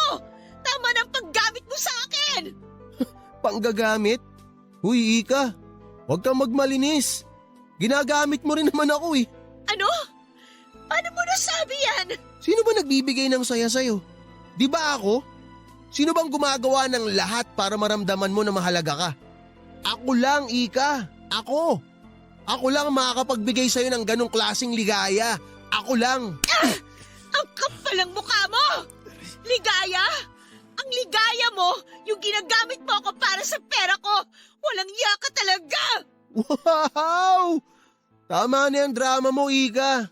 Lahat ng binigay mo, bayad yon. Binayaran ko yon sa pamamagitan ng paggamit mo sa akin. Kaya huwag kang mag-inarte dyan kung ano-ano pa sinasabi mo. Patas lang tayo. Bayad? Bayad? Ganun ba ang tingin mo sa akin? Negosyo tong relasyon natin? Sobra ka na talaga, Nathaniel! Sinabi ko na nga eh, sige, oo, nagkamali ako. Pero aminin mo rin, Ika. Kaya mo bang iwan lahat to? Kaya mo talaga akong iwan? Sigurado ka? Oo, Nathaniel, kaya ko. At ginagawa ko na. Tapos na tayo. Wala na akong pakialam sa'yo. Simula ngayon, malaya na ako mula sa'yo. Ika, please naman oh. Huwag mo namang gawin sa akin to. Huwag mo akong hawakan. Umalis ka na! Alam mo, Papa Dudut, natutunan ko na talagang ipaglaban ang sarili ko. At higit sa lahat ay natutunan kong pahalagahan ang mga taong totoo ang malasakit sa akin gaya ni Elmer. Hindi ko talaga ine-expect na siya pa ang magiging game changer sa buhay ko. Sa kabila ng pagiging wasak ko noon, unti-unti kong nahanap ang lakas ko. Pero ewan ko ba, Papa Dudut, aminado ako na may mga gabi pa rin na parang gusto kong i-rewind ang moments namin ni Nathaniel. Yung mga yakap, yung mga halik, parang nakaka-nostalgic kahit alam kong toxic siya. At kahit si Elmer na yung ultimate comfort guy ko. May times talaga na ang puso ko ay ewan ko ba, parang nagla-lag out. Pero grabe si Elmer, hindi sumuko kahit ang gulo-gulo ko. Parang may sayad na yata ako at may bipolar disorder. Pero slowly but surely ay pinakita ni Elmer kung ano ang pagmamahal na pure at walang kasinungalingan. Isang beses dinala niya ako sa bahay nila, Papa Dudut. Shock na shock ako kasi for the first time ay na-feel ko ang love na walang halong pain. Tapos ayun na nga, nag-confess siya. May feeling siya para sa akin. Siyempre kinilig ako. Naging kami o hindi ba, akala ko eto na ang fairy tale ending ko. As in super saya namin, ang dami naming kwentuhan, asaran at kulitan. Sabi ko pa, Lord, eto na ba talaga? Feeling ko ay narinig ko pang sinabi ng langit na yes, Rika, eto na. Pero Papa Dudut, hindi ko inaasahan na magiging plot twist ang buhay ko. After 1 week lang ay bigla siyang nawala. Walang paramdam. Walang pasabi. Ang malala ay nag-effort pa ako na magpagawa ng cake para i-surprise siya sa birthday niya. Pero guess what? Ako lang ang kumain ng cake na yon. Promise, ang sakit-sakit. Literal na yon ang pinakamalungkot na cake sa buong buhay ko. Tinext ko siya non-stop pero wala talaga hanggang sa finally naka-receive ako ng text na pinaka-heartbreaking sa buong buhay ko. Stop bothering me. Nasaktan ako, Papa Dudut. Parang yung moment na nasa alapapa ko ay bigla na lang akong nahulog. Walang parachute. Diretso sa lupa. Si Elmer na akala ko ay light of my life ay biglang naging shadow na lamang. Kaya sabi ko sige na nga, magbabagong buhay na lamang ako. Magpapaka-independent woman ako. I pack my bags at nagbagyong mag-isa.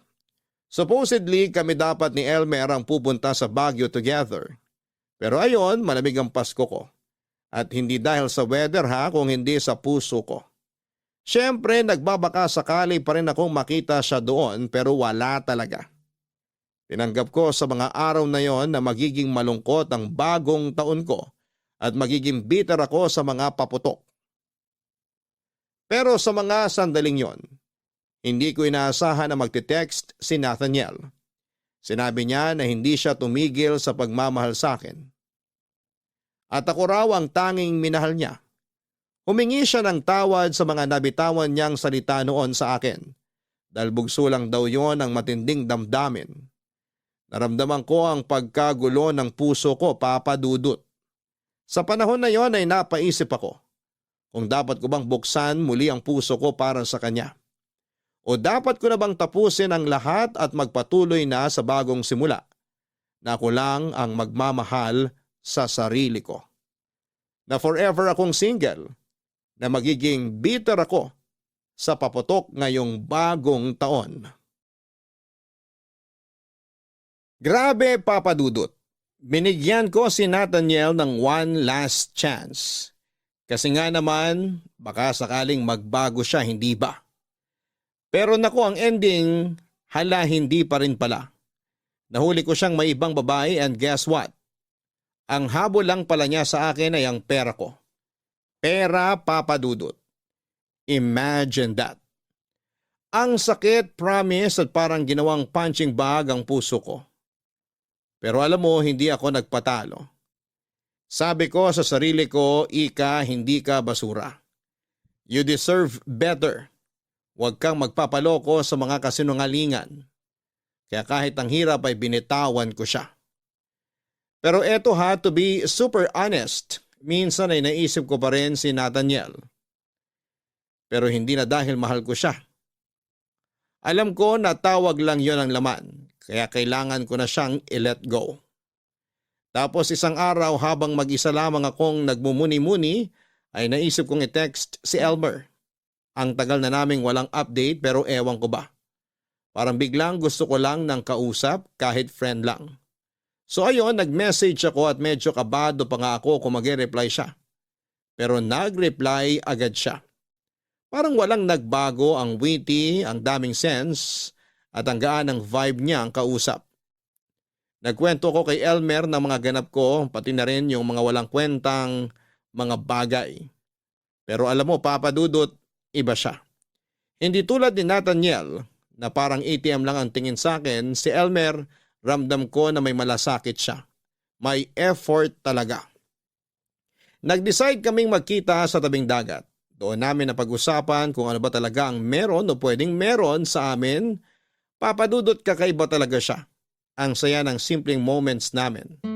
Parang may spark na hindi nawala kahit pa ang tagal na naming hindi nagkita, Papa Dudut.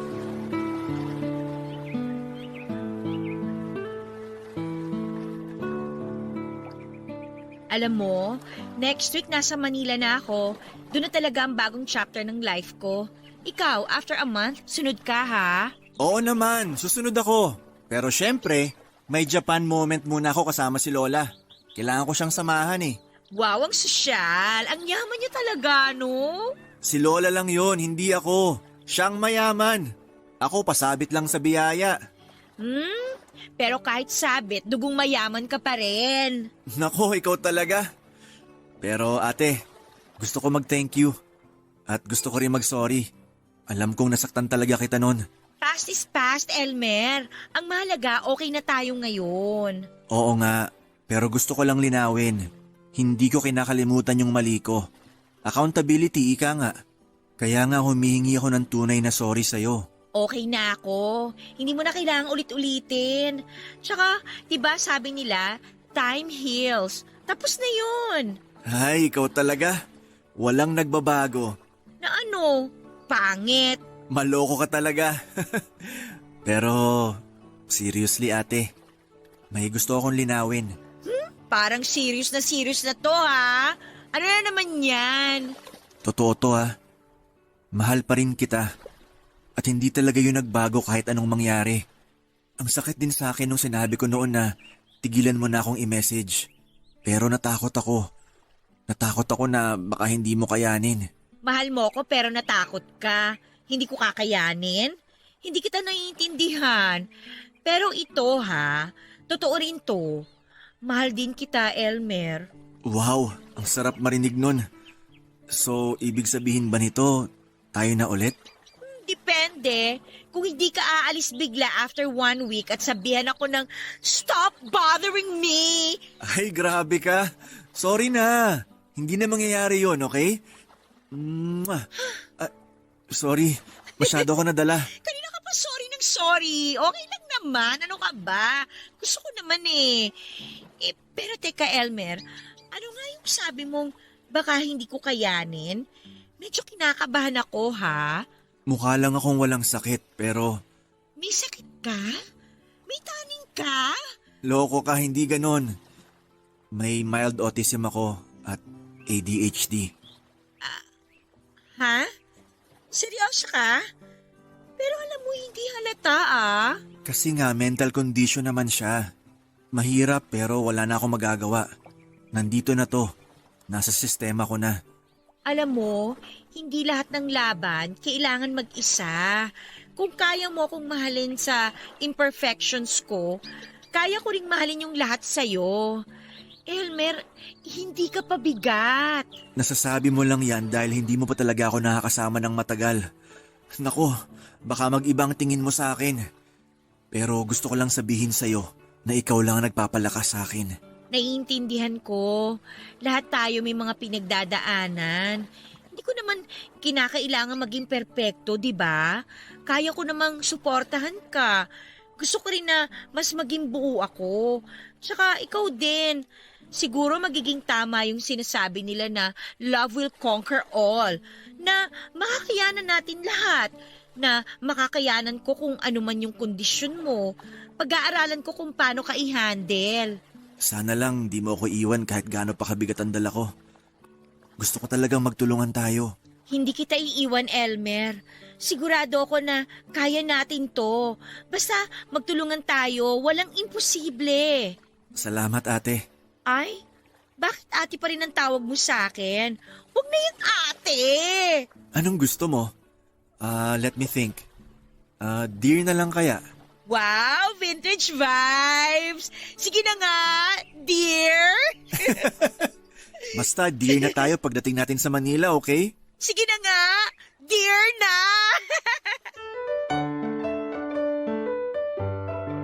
Isang buwan ang nakalipas mula nang umalis ako sa bayan namin ay sumunod naman agad si Elmer sa Manila. E di ayon, nag-live-in na kami. Kinikilig pa rin ako kasi kasama ko siya araw-araw. Pero habang tumatagal ay napapansin ko na yung kakaibang quirks niya. May mild autism, ADHD episodes at bipolar tendencies pala siya. Sa isip ko ay carry ko to, love ko siya pinili ko to so laban lang. Pero papadudot, grabe ha. Ang mood swings ni Elmer ay parang weather sa Pilipinas. Hindi mo mahulaan. Minsan ang sweet-sweet niya, parang papi na gusto lang lambingin. Pero may days naman na parang wag mo siyang lalapitan, parang ibang tao na siya. Naguguluhan tuloy ako, like ano ba talaga tayo, Elmer? Kahit mga simpleng bagay nagiging komplikado. Ang sakit isipin na parang ako lang ang nagsisika para maging okay ang lahat. Pero alam mo, kahit na ganoon ay mahal ko pa rin siya. Ramdam ko na kailangan niya ako, kaya sabi ko ay push mo yan, girl. Pahabaan ng pasensya para sa love. Bawat araw, self-pep talk ang peg ko. Kaya mo to, love mo siya. Tapos isang gabi habang tulog na kami, bigla akong nagtiri-eyed sa kakaisip. Hindi ko napigilan at hinalikan ko siya kasi feeling ko ay yun lang ang paraan para maramdaman niya na mahal ko siya at para maramdaman ko rin ulit yung Elmer na minahal ko.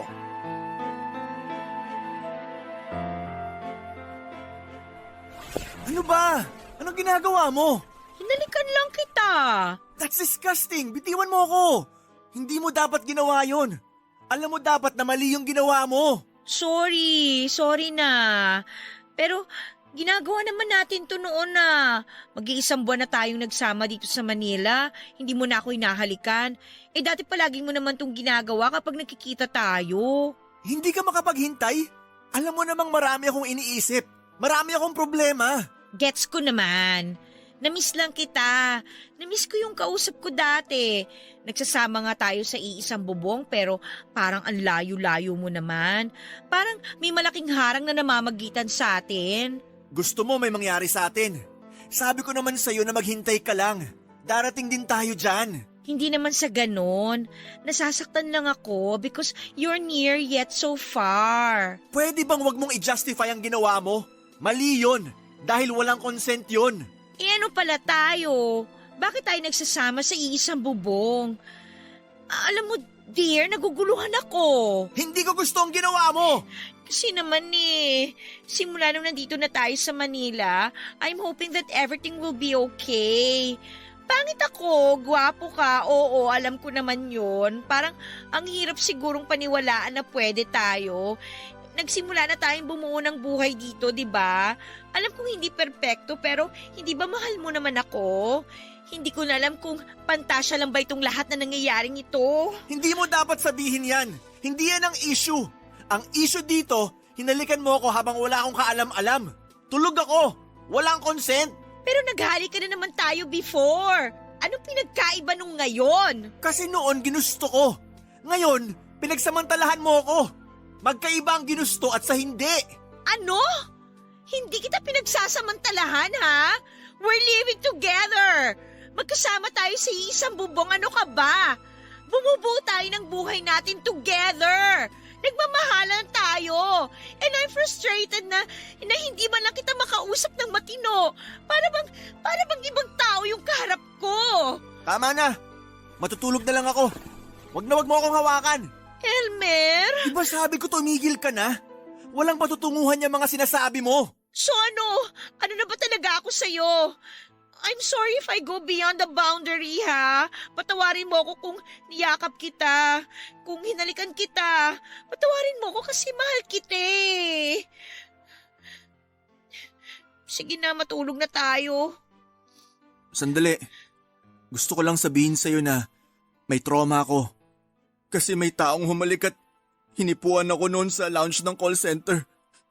It was traumatic. Parang feeling ko bumalik nang hinalikan mo ako nang hindi ko alam. Elmer? I'm sorry, ha? Hindi ko alam. I'm so sorry talaga. Alam mo, Papa Dudut, naawa talaga ako kay Elmer. Naawa ako kasi alam kong nahihirapan siya. Pero inis na inis din ako sa sarili ko kasi parang hindi ko mapigilan ang mga impulsive moments ko. Pero paano ba? Mahal na mahal ko yung tao. Kaya kahit papaano ay hindi ko rin masisi ang sarili ko. Matapos yung pagsubok na yon ay natutunan ko na kahit na anong pagkakamali ay hindi yon magiging hadlang kung talagang tunay ang pagmamahal. Nagkapatawaran kami ni Elmer, Papa Dudut, at kahit gaano kahirap ay pinili ko siyang ipaglaban. Nagpakatibay ako lalo na dahil alam kong hindi madali ang relasyon namin. May bipolar disorder si Elmer at alam kong malaking adjustment yon para sa aming dalawa, Papa Dudut. Unti-unti ay natutunan naming iset yung boundaries namin. Mas naging klaro ang relasyon namin. At doon ko naramdaman na mahal niya talaga ako. Isang gabi, Papa Dudut, na pag-usapan namin na i-level up ang relasyon namin. Nagsiping kami, ginawa namin sa unang pagkakataon na ipaubaya namin ang aming mga sarili sa bawat isa. Naging iisa kaming dalawa, Papa Dudut. Ang saya ko kasi ginawa namin yon nang may pagmamahal at tiwala sa isa't isa. Parang lahat ng doubts at fears ko noon ay nawala na. Hindi ko ipagkakaila, Papa Dudut, na minsan ay sobrang hirap din talaga. May mga araw na unpredictable ang mood niya. Pero sa kabila ng lahat ng kalituhan, isang bagay lang ang sigurado ako. Mahal ko po si Elmer at mahal niya ako. Alam kong hindi niya maitago ang kondisyon niya at aware din siya na minsan ay mahirap siyang pakisamahan. Pero ang pinakamahalagang bagay na natutunan ko, Papa Dudut, ay yung tanggapin siya ng buong buo. Sa bawat episode niya, nandun ako. Nakaalalay at handang magtiis. Para sa akin, yun ang essence ng tunay na pagmamahal. Hindi perpekto, pero buo. Papa Dudut, parang araw-araw na lang yatang may tensyon sa pagitan namin ni Elmer. Magkasama nga kami sa isang bubong pero parang wala ng koneksyon. Ramdam ko na hindi lang siya malayo physically pero emotionally rin. Madalas kaming magkasakitan. Hindi man physically pero masakit pa rin sa damdamin. At sa tuwing ganito ay parang pareho na kaming napapagod. Kapag nararamdaman ko na parang inaatake niya ako sa mga salita niya ay hindi ko mapigilang maghanap ng paraan para makatakas. Kaya ayon, Papa Dudut, gumawa ako ng isang bagay na alam kong mali. Nag-text ako kay Nathaniel. Alam ko na kay Nathaniel ako makakahanap ng comfort. Na makakalimutan ko ang lahat ng sakit kahit saglit lang. At hindi lang yon, nagkita pa kami, Papa Dudut. Muntik na talaga akong magkamali. May pagkakataon na parang bumalik ang dati naming samahan. Yung nakaraan namin na puno ng init at tukso. His presence was tempting. Parang natatakam pa rin ako kay Nathaniel. Pero sa kabila ng lahat ng tukso, hindi ko tinuloy. Hindi ko rin maintindihan, Papa Dudut. Habang gustong-gusto ng katawan ko na magpatangay, nasa isip ko pa rin si Elmer, na kahit gaano kahirap ang sitwasyon namin ay hindi ko siya kayang pagtaksilan. Hindi ko kayang sirain ang tiwala niya, kahit na madalas na akong naguguluhan sa mga nangyayari sa relasyon namin. Kaya tumanggi ako makipagsiping kay Nathaniel, Papa Dudut. Alam kong tama iyong desisyon ko.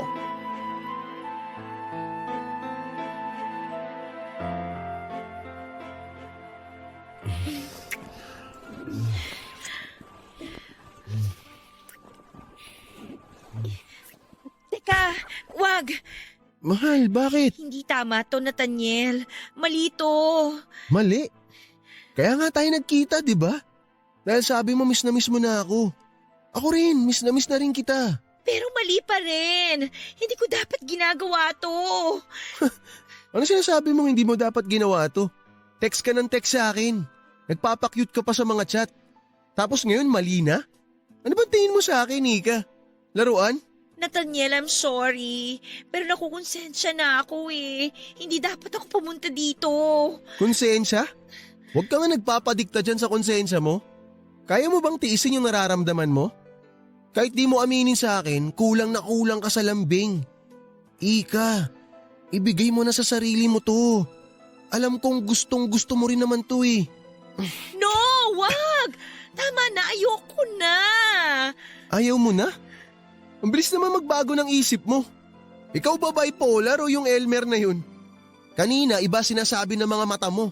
Ibang-iba rin yung pinararamdam sa akin ng mga labi mo. Nasasabihin mo mali to? Ayos ka. Alam ko gusto mo to. Tama na!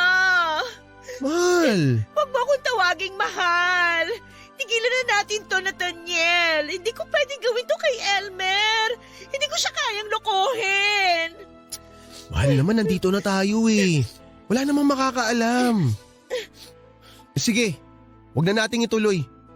Magbibihis na ako. Pero bago ako magbihis, Ika, baka naman meron kang ekstrang pera. Lalapit muna sana ako sa'yo para manghiram. Oo! Alam ko yung role ko! Alam ko na kapag matuloy itong pagkikita natin, bibigyan kita ng pera. Dahil yun lang naman ako sa'yo eh. Parang ATM. Ang sakit mo naman magsalita, Ika. Kani-kanina lang, hayok na hayok ka sa katawan ko eh. Gustong gusto mo magpakamot sa akin tapos biglang nagbago yung isip mo. Tumigil ka nga! Alam mo, Ika, hindi ako nagkamali. Ikaw ata talaga yung may sayad eh. Hindi si Elmer. Mas ikaw talaga yung may sakit. Mas ikaw yung bipolar. Wala kang karapatan na insultihin ako at si Elmer. Bakit? Masakit ang katotohanan? Ako alam ko ginagawa ko. Eh ikaw, alam mo ba? Pabago-bago ka ng isip. Ginagawa mo akong tanga. Huwag kang ang pa-victim dyan. Tuwing nag-aaway kayo ng Elmer na yon, hindi ba ako chinechat mo? Sabi mo makikipaghiwalay ka na sa kanya kasi hindi mo na siya kaya. Hindi mo na kayang tiisin yung mga pinag-aagawa niya. Sabi mo pa nga parang mababaliw ka na sa relasyon ninyo eh. Tumigil ka sabi eh. Hindi ako titigil. Sasabihin ko kung anong totoo. Minahal din naman kita eh. Pero nagkataon na mahirap ako eh. Kaya kailangan ko ng pera. Hindi ko gina-justify yung ginawa ko sa'yo. Alam kong mali yun. Na parang ang dating ginamit kita. Hinuthutang kita ng pera. Tsaka isa pa, nagkaroon ako ng ibang babae. Mali rin yun. Hindi ko sinasadya yun. Pero ang totoo, mahal na talaga kita. Hulog na pala yung loob ko sa'yo. Huli ko na lang na-realize. Kaya nga nung sinabi mo sa akin na magkita tayo, hindi ko na pinalagpas yung pagkakataon eh. Kasi nga, alam ko sa sarili ko na mahal kita. Na mahal kita talaga. Hindi yan totoo. Heto, ayan. Ayan ang pera. Tapos na to. Tama na. Ika naman. Huwag mo naman sabihin sa akin na hanggang dito na lang tayo. Nathaniel, buo na ang desisyon ko. Mahal ko si Elmer. At gusto kong suklian yun ng tiwala niya. Hindi ko siya lolokohin. Kahit anong mangyari, kahit anong sabihin ng iba, wala akong pakialam. Siya lang ang paniniwalaan ko. Tsaka, sorry kung parang minamaliit kita ha, pero sana matuto ka ring pahalagahan ng taong nagmahal sa'yo. Minahal kita noon, pero inabuso mo yun. Oo, medyo rough ang pagsasama namin ni Elmer dahil sa kondisyon niya. Pero alam namin na nagmamahalan kami. Okay. Edi good luck sa inyo. Good luck din sa'yo. Tsaka, wag mo na akong tatawagan. Kung yan ang gusto mo, wala akong magagawa. Sige, kakalimutan na kita. Pero bago matapos to, gusto kong pakinggan mo tong sasabihin ko sa'yo. Nung nakipaghiwalay ka sa akin, na-realize ko na mali talaga ako. Na sinayang ko yung isang katulad mo. Sana talaga maging masaya ka sa pinili mo. Huwag ka mag-alala, Nathaniel. Handa akong alagaan ang relasyon namin ni Elmer. At willing akong pakisama ng pagiging bipolar niya. Alam ko malalagpasan namin to. Sabi nga namin sa isa't isa, forever kaming magsasama.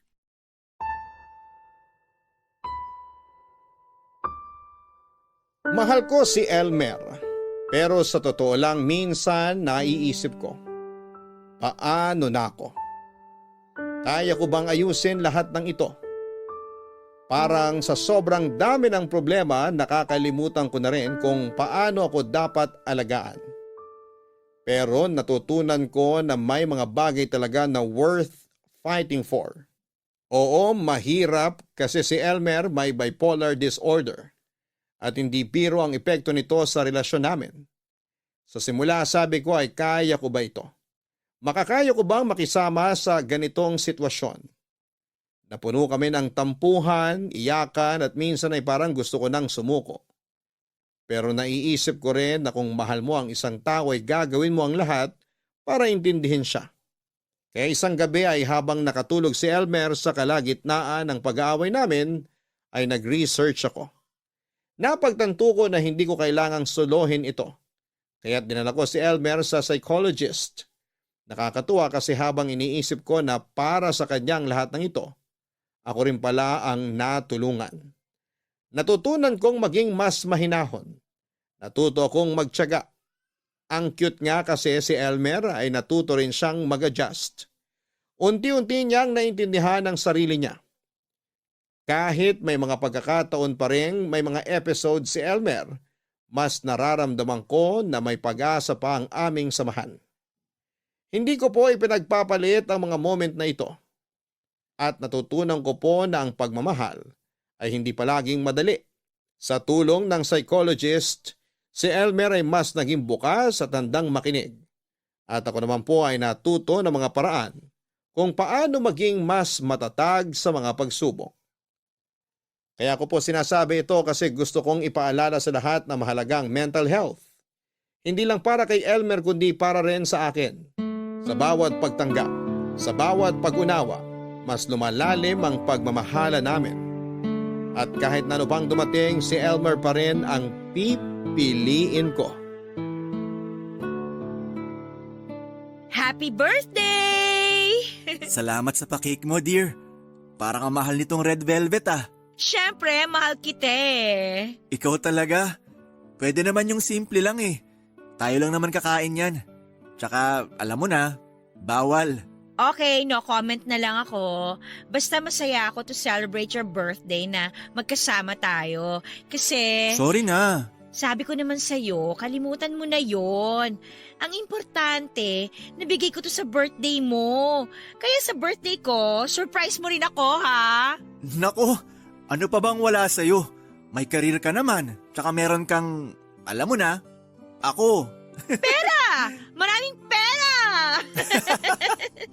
Dapat lang talaga maraming pera, no? Basta, magtatrabaho tayo para marami tayong savings. Para makagawa na tayo ng sarili nating bahay. Kahit maliit lang at madaling linisan. Alam mo, sobrang happy ako kasi minahal mo ko. Alam mo, dear, kung masaya ka, mas lalong masaya ako na minahal mo ko. Biruin mo, natiis mo ko. Bihira na rin makahanap ng ganon. At ang swerte ko kasi nahanap kita. Worth the tiis ka naman kasi. Tsaka pinakita mo sa akin na wala kang ibang hangad kundi ang mahalin ako, mapasaya ako, ganun. Salamat pala, dear, kasi pinilit mo akong magpunta sa psychiatrist. Dati kasi parang wala akong tiwala eh. Feeling ko kasi ginagaslight lang ako. Pero dahil nandyan ka, naging panatag ako. Ang importante, okay na tayo. Iniisip na lang natin yung financial security natin. Alam mo, ayoko na maging bipolar ang laman ng wallet natin. Kapag nandito tayo sa Pinas, yan talagang pinagbawal na teknik. Ang mawalan ng laman ng wallet. Kaya nga go, go, go, work lang tayo. Pero inaalagaan naman natin ang health natin. Mahal magpagamot kapag nagkasakit. Siyempre naman. Basta sobrang nagpapasalamat ako sa'yo. Kasi tinanggap mo ako kahit bipolar ako, may ADHD. Mild lang naman pero kapag may episodes, pagpasensyahan mo na lang talaga ha. Nakokontrol ko na siya, hindi ba? Nag-improve na ako simula nang dinala mo ako sa doktor. Oo naman. Sobrang laki kaya ng improvement mo.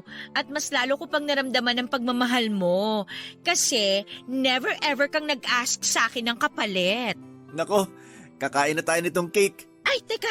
Ako na lang ang mag-slice. Konti lang kakainin mo nito ha. Mahirap na. Alam ko. Basta konti lang talagang kakainin ko. Hindi po madali ang lahat, Papa Dudut. Pero sa kabila ng lahat ng pagsubok ay natutunan ko kung paano magpasensya at umunawa sa mga bagay-bagay. Sa pagsasama namin ni Elmer ay masaya akong sabihin na pareho kaming nagtutulungan sa bawat takbang ng aming buhay. Sa amin pong kondo, hati kami sa lahat ng gastusin at syempre nagtutulungan kami sa mga pangarap namin para sa hinaharap. Hindi ko po kayang ilarawan kung gaano kalaki ang pagbabago na nararamdaman ko mula nang magkasama kaming dalawa. Lalo na nang kumonsulta si Elmer sa psychologist. Hindi lang siya nagbigay ng emosyonal na suporta, kundi pinaramdam niya rin sa akin na maganda ako. Hindi lang sa panlabas, kundi lalo na sa aking puso. Natutunan ko rin pong mahalin siya ng mas malalim at intindihin ang kanyang kalusugan. Pati na rin sa mental health niya. Dahil sa kanya ay naging mas mabuting tao ako, Papa Dudut. Ngunit hindi ko po maitatanggi na may mga pagkakataong nahihirapan pa rin po ako. Hindi ko po agad naintindihan ang bipolar disorder ni Elmer. Grabe po ang adjustment na kailangan ko. At minsan, ang mga mood swings niya ay mahirap pakisamahan. Kaya nagkakaroon kami ng tensyon. Pero sa mga ganong pagkakataon ay pinipilit ko pong intindihin siya. At natutunan ko rin na hindi ko dapat gawing responsibilidad ang pagpapasaya sa kanya. Kailangan ko rin pong magpatawad sa sarili ko at matutunan kung paano maging matatag para sa kanya. Ngayon po ay nagawa ko na pong yakapin ang lahat ng aspeto ni Elmer, pati ang bipolar side niya. Sabi ko nga ay pahabain ko pa ang PC ko para sa kanya. At sana po sa tulong ng pagmamahal namin ay magtulungan kami para mapanatili ang magandang relasyon. Umaasa po akong mabibigyan kami ng lakas at magandang kalusugan para magpatuloy ang aming pagmamahalan at maging normal ang aming pagsasama sa kabila ng lahat ng pinagdadaanan. Maraming salamat po, Papa Dudut, sa pagbibigay ng pagkakataon sa akin na maibahagi ang aming kwento. Sana po'y magbigay gabay ito sa mga taong may katulad ko na pinagdadaanan at matutunan nilang mag-intindi sa mga tulad ni Elmer. Gusto ko pong makita ng lahat na sa kabila ng mga pagsubok ay may pag-asa pa rin. Ang inyong kapuso at kabarangay forever, Ika. Sa totoo lang, ang mga taong may bipolar disorder ay hindi iba sa atin. May mga pangarap, may nararamdaman at may mga laban din na kailangang pagdaanan. Hindi madali ang kanilang pinagdadaanan. At tulad natin, sila rin ay nangangailangan ng pagmamahal, pag-aalaga at respeto. Hindi biro ang bawat araw na sinusuong nila, lalo na kapag ang kanilang emosyon ay mabilis magbago. Kaya't sa halip na husgahan, sana ay matutunan natin silang tanggapin at unawain.